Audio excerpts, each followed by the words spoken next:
Hey guys, what's up? Welcome back to the channel. It's Cynicalex, and we got the APK. Ladies and gentlemen, buckle up because we're about to dive into the update before it lands. Now, before it lands means in a few days. It's going to land on the 12th of February, so we've got about 4 to 5 days depending on your time zone. It should land, in the wee hours of the morning for me on Wednesday. For most people, it's somewhere at night or in the morning for them on Wednesday. But before we do that, I just want to mention that this video is of course made in participation with the Netmarble Star Agent program. So thank you to them for allowing me to continue to be part of this program.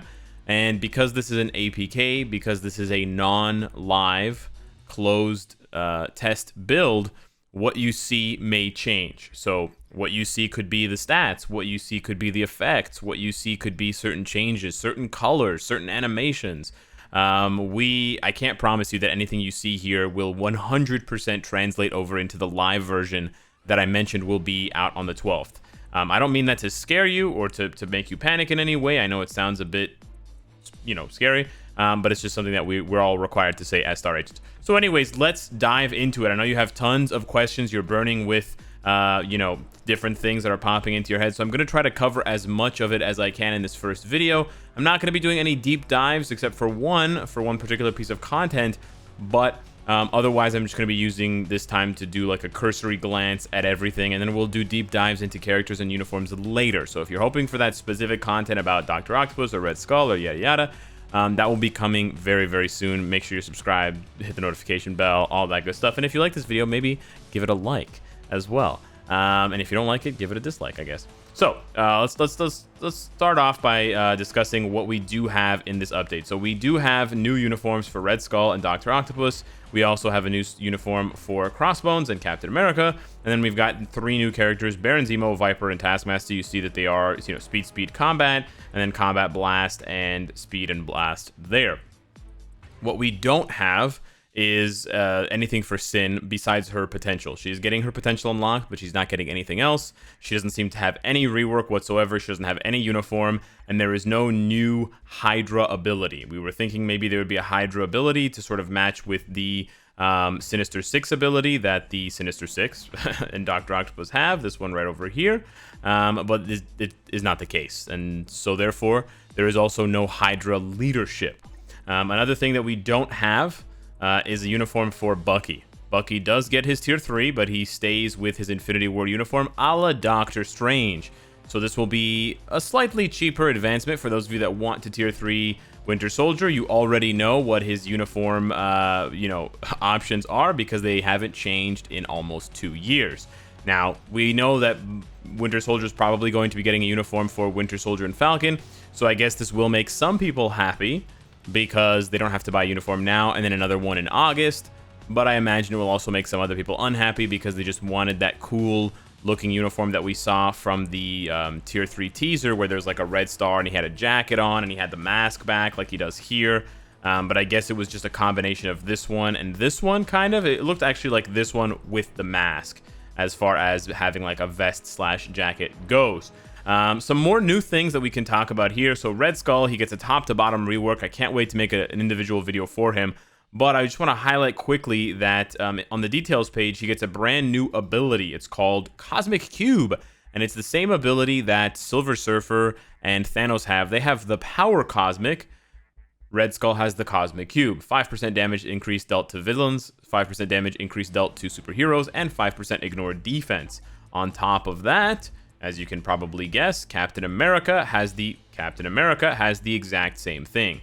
On top of that, Captain America loses his leadership ability. So this is an important thing to note for those of you that use Captain America with White Fox. If you are using Captain America with White Fox as a hero, as a combat hero, you can take advantage of that because he has the leadership ability, which means that he gets all of White Fox's buffs. If you switch Captain America's uniform, it doesn't change. Like, he's still a physical damage character. He might deal energy attack, or sorry, he's a physical attacking character, even though he might deal energy attack, or energy damage, I should say. He's still a physical attack character. I spit on my arm there, but he loses his leadership ability. So he will not, with this uniform, he will not synergize at all with White Fox. 0% synergy. Because of this new Cosmic Cube ability, which is again strikingly similar to what Thanos and Silver Surfer have, except the name is different. This is Power Cosmic versus Cosmic Cube. They now have the same striker abilities. So Thanos and Silver Surfer are the only characters right now in Marvel Future Fight that have that 12% damage to supervillains and heroes. Now Captain America and Red Skull also have the 12%, which makes them very good strikers. But like Thanos and Silver Surfer, they are all when hit, not when attacking. So they're not as popular for specific types of gameplay. As far as the new characters here, Baron Zemo, Viper, and Taskmaster, I know you guys are all wondering what these characters have in store. Again, I don't want to do a deep dive on these characters, so I'll just give you guys a really quick overview. I'm pretty disappointed with Baron Zemo besides his leadership. We'll have to test him for me to be sure, but at first glance, it seems like Netmarble is telling us a really bad joke, and the really bad joke starts with a B and ends with a lead. Increases bleed effect by 30%. That's not a joke, although it seems like a joke, because if you're not familiar, bleed effect in Marvel Future Fight is absolutely garbage. It's beyond garbage. It's completely and utterly useless. It's 100% useless. It's seriously, like, it does no damage. It's a joke. You wouldn't notice it if it was completely removed from the game. And then his 4-star passive, Blood Blade, deals 20% bleed damage for 3 seconds when he's attacking. So I don't really understand. His tier 2 passive and his 4-star passive have to do with bleed. The only thing I can say is maybe they reworked bleed and now it works on world bosses. Again, I haven't tested that. That's my hope, but that's a far cry for them to actually do that. As far as his skills go, it's nothing impressive. He doesn't have ignore immunity on his all defense down. He does have incapacitation or remove incapacitation, and he has self buffs and he has immunity, but he doesn't have anything that applies to world bosses, so he doesn't seem to be very good for that. But again, we'll have to wait and see. The only reason to be getting Baron Zemo is for his leadership world conquest, which is like Nick Fury's, except instead of buffing heroes, it buffs villains. 50% all attack for all villain allies. Now, having said that, I just realized that I haven't told you guys how you get Baron Zemo, Viper, and Taskmaster. So let me break it down for you. Baron Zemo, bio subscription character. You're going to have to throw down $10 to unlock him at 1 star, and then you can either, spend the rest of the 29 days collecting his biometrics and use a couple rank up tickets to get him to 6 stars, and then at 6 stars he'll do what you need him to do as a leadership character, or you can throw down a mega tier 2 ticket and a mega rank up ticket, a mega 6-star ticket, and you could get him to tier 2 like that, but he's going to cost real money. On the other hand, Viper and Taskmaster are both bio selector characters. So you'll be able to use Shadowland bioselectors on them, Alliance Store bioselectors on them, and any other bioselectors that you purchase in the shop. So they are, colloquially known as free-to-play friendly, both Viper and Taskmaster. Now, moving on quickly to Viper. Viper has all poison, or mostly poison, you can see, except for 1 and 3. They're all poison damage. Her leadership increases all allies' poison damage, so that synergizes with herself, Shadow Shell, and Green Goblin. It's a very short list, and I guess one of Lizard's skills. Again, it's a very short list. Her 4-star passive gives her immunity to poison, and then chance to become immune to poison damage. I don't really understand the difference between poison effect and poison damage, but I guess one is the world boss thing, and one is actual poison damage from other poison characters. I guess. This seems very redundant and pointless. And then her tier 2 passive, it seems like there's something for all allies, but no, it's all for herself. Guaranteed crit, guaranteed dodge, extra damage, yada yada yada. She just seems like a good character, and she also has poison immunity down. She has decreased poison resistance and ignores immunity, which is the very first on any character in Marvel Future Fight. So if she uses this skill, her 5th, she'll be very good to synergize with Shadow Shell as a striker for World Boss. If not, she'll still be very good for herself for World Boss, because this comboed with all defense down is going to bring the smack down. Now, Taskmaster, on the other hand, he is a support character, but the characters that he supports are strange or sort of unique. It's just like White Fox. White Fox only applies to characters who have the leadership ability. Taskmaster only applies to characters who have the Weapon Master ability. So Weapon Master allies are any allies, whether they're heroes or villains, that have the Weapon Master ability. So you're going to have to go in and check on the details page. I'll throw up a list of characters here from Deadpool down to Gamora. Apologies for the short forms for characters like Wolverine, Wolf, and stuff like that. That was cobbled together by Bacon Folk. Thank you, sir. AKA Cool Max Rocks, or Cool Maxim Rocks. Anyways, yeah, so any character that has the Weapon Master ability will get the following passive. So, of course, Taskmaster gets this, but anybody else on the team will get it too. 20% guaranteed crit, 20% ignore dodge, and then the interesting one there is increased skill damage and bonus damage. Don't sleep on that one. That one's actually very important. So he could buff up some of these characters' damage to respectable or above respectable damage levels. So it'll be interesting to see what he can do if you combo him with, like, let's say, Ronin. That might be interesting, or possibly with Cable. These characters can already do a lot of damage on their own, especially Cable has all defense down. He might even be good with someone like Winter Soldier, who's now getting his tier 3. So it'll be interesting to see. There's going to be a lot of testing required to see how much Taskmaster can really push these characters up. As far as Taskmaster's abilities, it's nothing too special. He has ignore immunity on a couple of his skills. He might be good. We don't know yet. His 4-star passive is interesting. When he drops below 50%, he will get 40% guaranteed dodge, basically perpetually, because it's a 10-second buff with a 10-second cooldown. Now, because it's a buff, I believe it can be debuffed. It can be removed. So that's a bit lame. That might make him, you know, ineffective for PvP. But it's still interesting, and it should make him quite fun to play in World Boss, because you'll just rush at the beginning to get hit. And then for the rest of the battle, you'll be a lot harder to hit. And then he has the same leadership as Deadpool, which I think is very, very funny. As far as the rest of the characters, I can give you a quick rundown of their uniform effects. So Dr. Octopus, his uniform effect is actually really interesting. When he uses his 3rd skill, he gets a 200% damage proc. Yeah, it's on a 10-second cooldown, but it's a 200% damage proc. It's pretty nice. On Red Skull's uniform, he's got 20% damage reduction. Not that good, unfortunately. I kind of wanted more for Red Skull, but when we go into his skills and stuff in a later video, it's actually very, very strong. Another thing that we noticed has to do with the Awaken skill, which I'll tell you guys about that in a minute. I just want to get through the rest of these uniforms here. Crossbones has the best uniform passive I've ever seen. This is crazy. Check this out. Gravity Punch. I know you love this. 25% crit rate, 25% all attack, 50% increase HP. This is insane. These stats are disgusting. You're going to see Crossbones out there with like 300,000 HP. It's going to be bananas. This dude is the chunkiest boy. He's got almost 60,000 HP with no obelisk, basically. So you could slap a regen on this dude, and he would be flying with, like, you know, 90,000 HP. He's going to be an absolute monster. But yeah, we'll have to see how actually good he is. But he's going to have a ton of HP. And then Captain America, he's gotten a lot of uniforms, so it's tough to know which one of the uniform effects we're looking at here. But it's basically an upgraded version of his endgame. So it's all of the same buffs here. The chance to get hit, or the chance for immunity when you get hit. The all attack, all speed, crit rate, I believe, is bumped up from 15 and 15 to 20-20.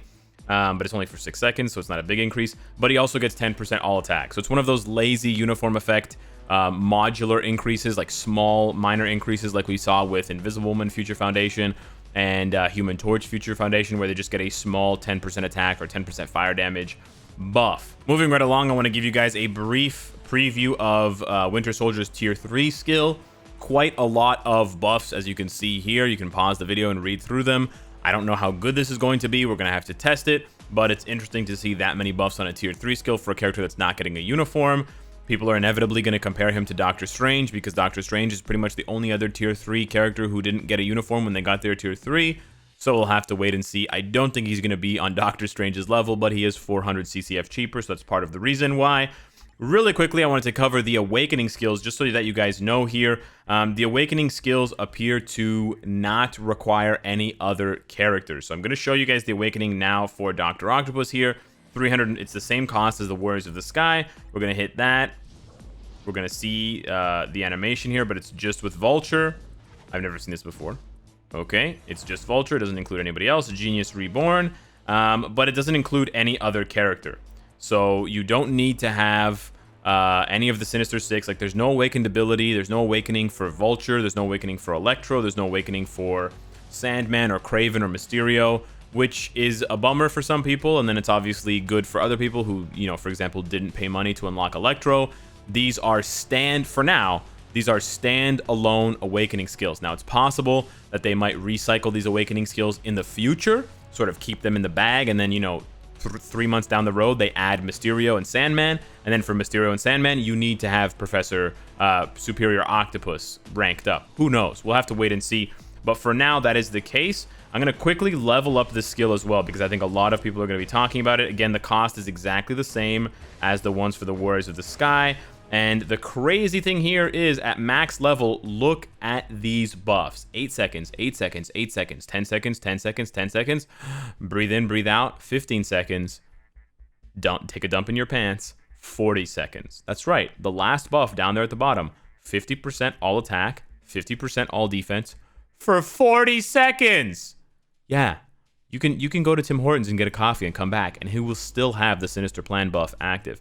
This is insane. I don't know if the skill's going to be insane. I don't know if the damage is going to be insane, but I can say that the buff is insane. Yeah, we've never seen a buff last for 40 seconds in Marvel Future Fight. So that is very good to see. At the very least, they know that these skills need to have long-ass buffs in order to be useful. We'll have to wait and see if they go back and buff the Warriors of the Sky, because none of their skills buffed for anything longer than 10-15 seconds. But we'll have to wait and see. As far as Red Skull goes here, I'm going to also awaken him. Again, I don't see... The cost is the same. And we'll see him here with Sin and Crossbones. But we do not see any other... I do not... Like, there's no awakening skill for Sin. There's no awakening for Crossbones. There's no awakening for any other Hydra members. So it seems to be just Red Skull. And so now we're going to go ahead and... Oh, is it the same? Hold up. Oh, it's no... Oh, it's very similar. Oh, interesting. Okay. So he's got a few new effects, like the mind control and the damage received increased by 20%. Wow, for 7 seconds. So he has some different effects, but some similar effects. So 10 seconds of invincibility, 10 seconds of debuff removal. That's really good for PvP. Wow. And then that crazy, insane 50% all attack, 50% all defense for 40 seconds. Red Skull and Dr. Octopus might be really good for PvP. That might be insane. If you could stall for 30 seconds until the skill is off cooldown. Yeah, that's bananas. Wow. It's really, really, really strong.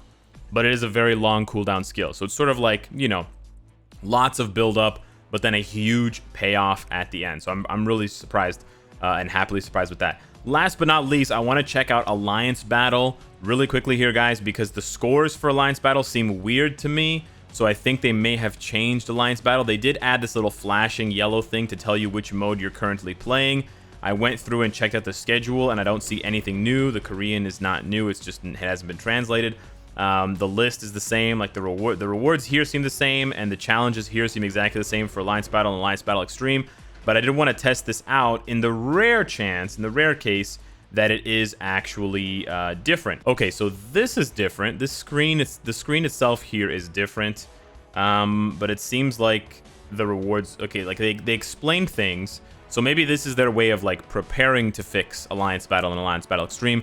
The rewards, I think, are exactly the same. I haven't memorized the Alliance Battle rewards, but they seem to be exactly the same. So my hunch that the capped score is a much lower is actually true. On the APK, I didn't know this because I just hadn't tested it recently. The max score you can get in Alliance Battle Extreme is 500,000, not 3.5 million. So it's 3 million lower, and that's why all the other star agents that I saw were capped at this bizarre number of 710,500.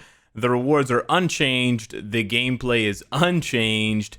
They literally did nothing but changed the end screen to make a little bit more sense and give you a little bit more information about how you got your score, and look at the sad rewards that you got for it. So there you have it. There is my first look at the APK. If you have specific things that you want to see next about characters, about uniforms, about gameplay, let me know in the comments down below. Last thing I'm going to hit you guys with before we go, although I can't show you a preview of it, is the one game mode edition that I think I found on top of the little text change sort of visual thing for the Alliance Battle scores, is that Danger Room appears to have an extreme mode that is in preparation, and there is at least one new skill for the Danger Room called Black Sun, and it's not Cruel like Escanor in 7 Deadly Sins, but it is the Black Sun, which creates the Black Sun, over one of the opponent's team members. So it'll be interesting to see what that holds. It'll be interesting to see what this holds, and hopefully there will be a lot more changes coming to Danger Room, like much better rewards, less punishment for connectivity issues and sort of like, you know, crashing in game, and also a better win-loss system. But you know what? A man can hope. So hit me up in the comments down below with what you want to see. Hit me up on Discord, Twitter, etc. Thank you so much for watching, and I will see you in the next one. Take care.